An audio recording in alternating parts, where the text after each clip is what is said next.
know if this is gonna work. People are doing lawn maintenance. It's a nice looking sky though, right?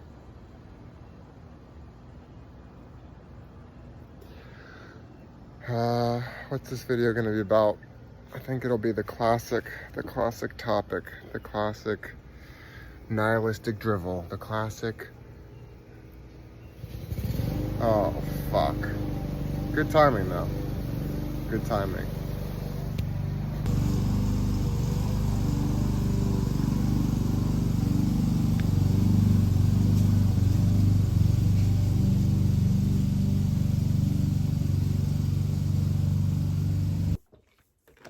Do I have anything new to say?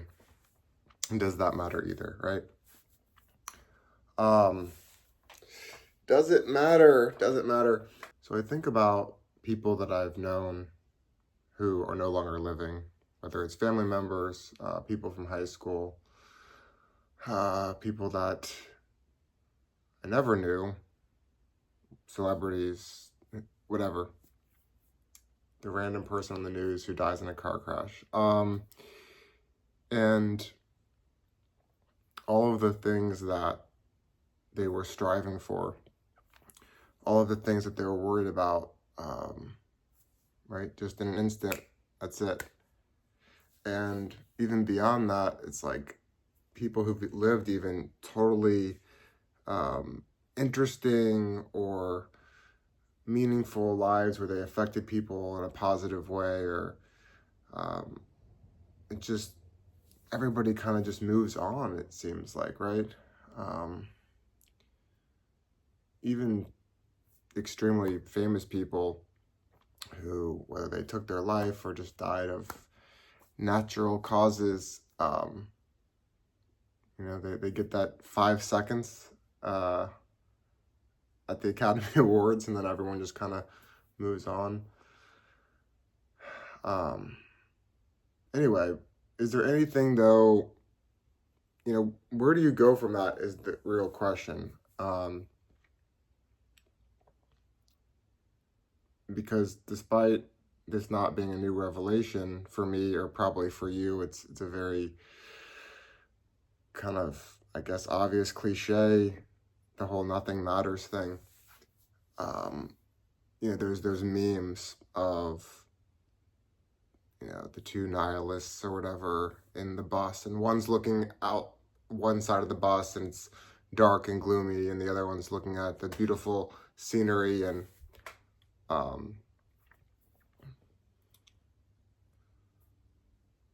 but I don't know that even that,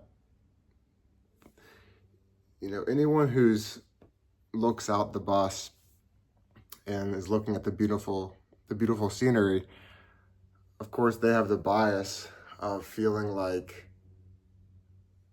they have that choice, right? And anyone who's looking out of the bus and sees gloom and doom, or even just sort of a general apathy towards it all,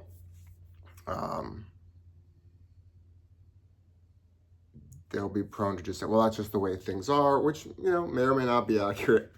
Or that they can't control, you know, their pessimistic, or whatever you want to call it, outlook. I think of people that I've been friends with over the years, even people that I thought that I was pretty close to, who, for one reason or another, will just, you know, stop talking, ghost. The longest relationship that I've ever had, 5-year relationship. At some point we were bickering or whatever. I was getting upset about this or that, and yeah, the person that I had supposedly was supposed to be the most important person in my life, theoretically, right? I don't know that there was real love there. So, but yeah, so for 5 years, this is, in theory, the person you're supposed to rely on, who's supposed to care so deeply about you. and then haven't spoken to her in a decade or more than that now. And this is not to say that, this person's a bad person and I was so perfect or anything like that at all. Like I said, there probably wasn't really that genuine, deep love and caring maybe happening on either side there. But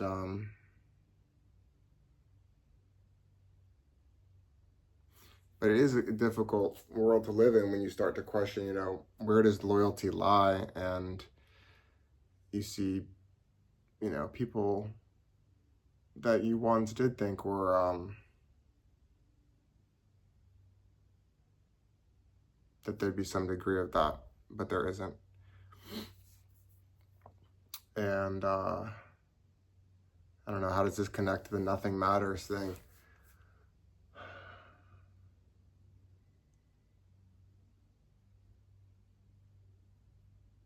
I think the whole love quest that I've been on, if we want to call it that, for however many years, it's always an attempt to fill that void, the void of nihilism, existential despair, meaninglessness, fill the void of all the shitty people that exist, counteract that with pure love and kindness and fun and connection rather than the usual disconnection and selfishness that seems to be the norm in the world. But unfortunately, along with that sort of love quest, you're still dealing with people. You're still dealing with individuals who live within the same framework. And that's why I find it interesting when it's different. When people are philosophizing about various things, they'll often, and I'm going to have to, okay, this is meta, man. How am I fitting into this?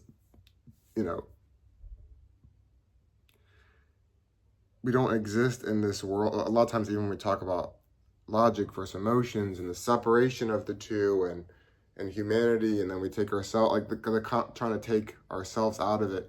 And it's not to say, obviously, I think that there can be irrational or just negative ways of existing that we can as individuals not be a part of, right? Not everyone is a part of a hateful organization. So we're not all susceptible to every negative aspect that can exist in humanity at all times anyway.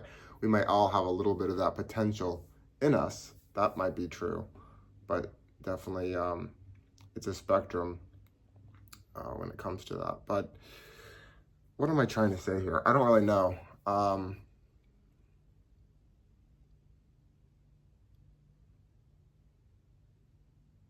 It's just all the things that you think you have to worry about.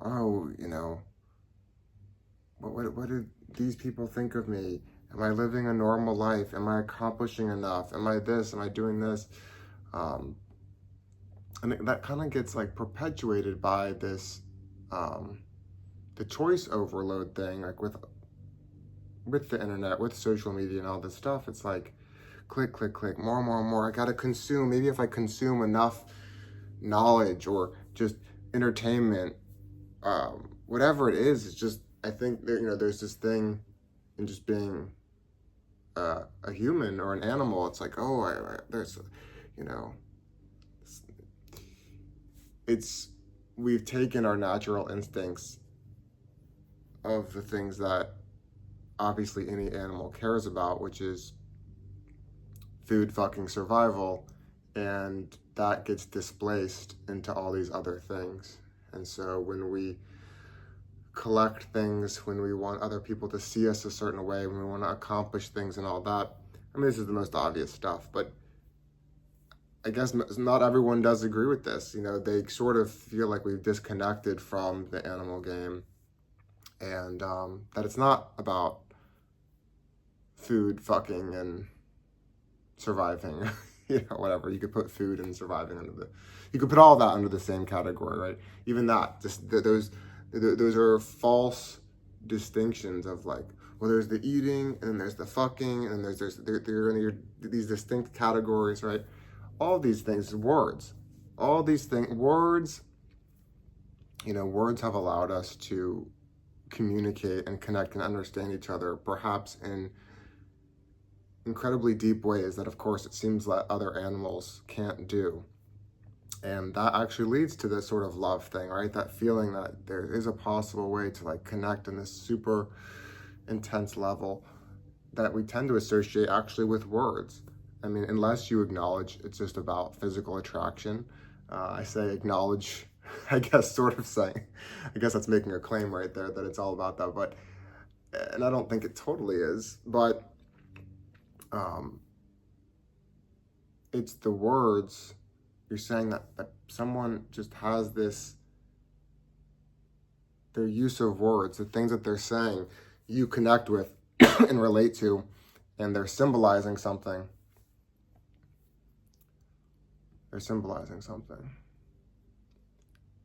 But I wonder, do they symbolize something more important than just the action piece, right?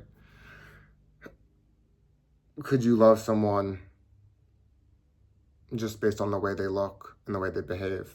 What are the words doing but communicating? Here's how I plan to behave now and the past. Or here's how I've behaved in the past, now, and the future. Sure, there's a lot of analyzation, maybe things that you're proud of, things that you feel guilty and ashamed of, and things you're scared of, all that stuff. But at the end of the day, it's all representing, are you going to show up to places on time? Will you be there? Are you reliable?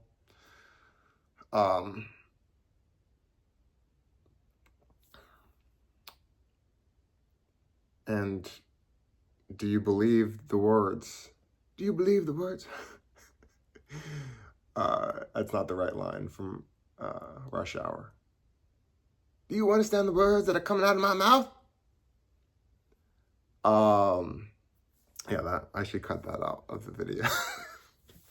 Or I should, if I had a proper assistant, there'd be a Rush Hour clip, montage inserted, not montaged, whatever the right word is. Where was I? Yeah, so love.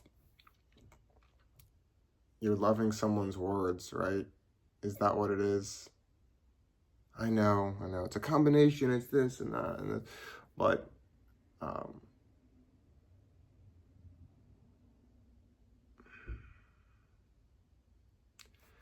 the whole love thing, it's a very silly, seems like a very silly thing, but also sometimes for me, the only thing that's interesting at the same time, right?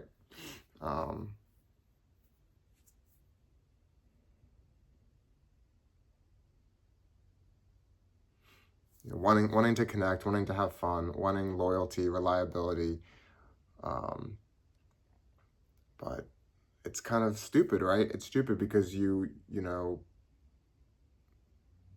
want that with someone with a certain skin suit. And I've talked about this all the time because at the end of the reality is almost everyone, there's these love songs, these sad songs and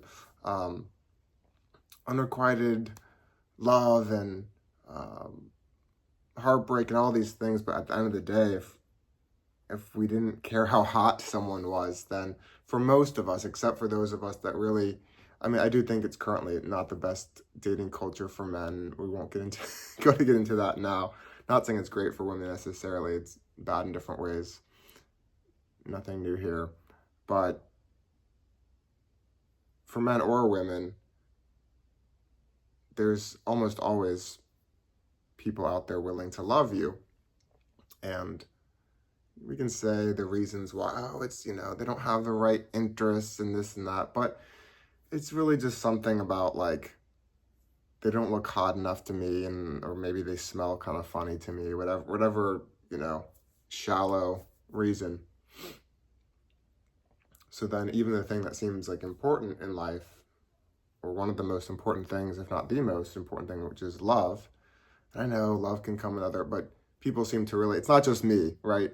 this romantic love obsession clearly is not me. People, most people, I don't know if it's most people at this point, half of people, I don't know, they go and find someone to spend most of their time and dedication to. So this is not just David, you're just autistic. You're just autistic, or whatever. It's clearly a societal thing. I mean, it's the topic of that theme exists in almost every book and movie, and even in books and movies where it's not a major theme, or YouTube videos where that's not the major theme. You could argue that it plays a huge role probably in whatever is being talked about. But yeah, I guess even the thing that seems to be the most exciting or important can seem so hollow and fragile and fleeting and rooted in something that doesn't seem pure enough somehow.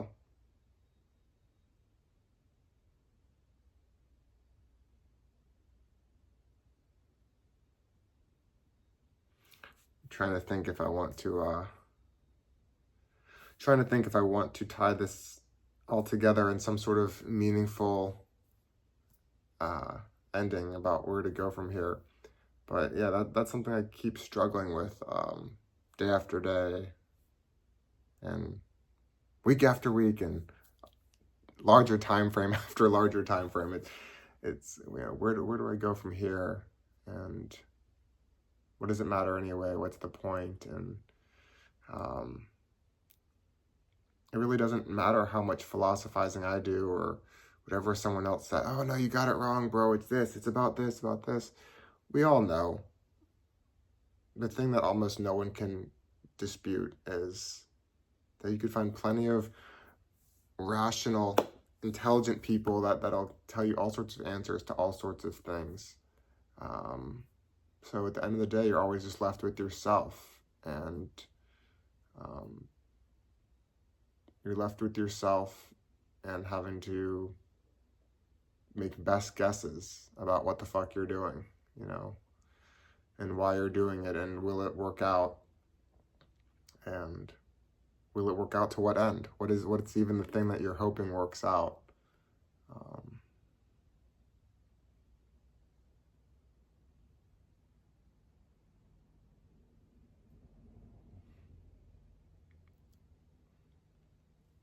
If there's anything that I'd like to change, that it still feels like it somehow ends up out of my control, is the repetitive decisions that don't go where I want them to go, and just not doing those things, right? Just not making those choices that always in hindsight, there's that 2020 vision of, oh, I did it again. Oh, oops, I did it again. But is that real? Or if I didn't do those things, would that just be giving up and not trying anything, right? You can frame it in both ways. You could look at it as same mistakes over and over, or you could look at it as not giving up and still trying to find some sort of connection, peace, or joy. So just another perfect example of how you can take the same action and you can frame it in completely different ways. You find the evidence you're looking for to back up whatever theory or perspective that you either want to have or you're prone to have. So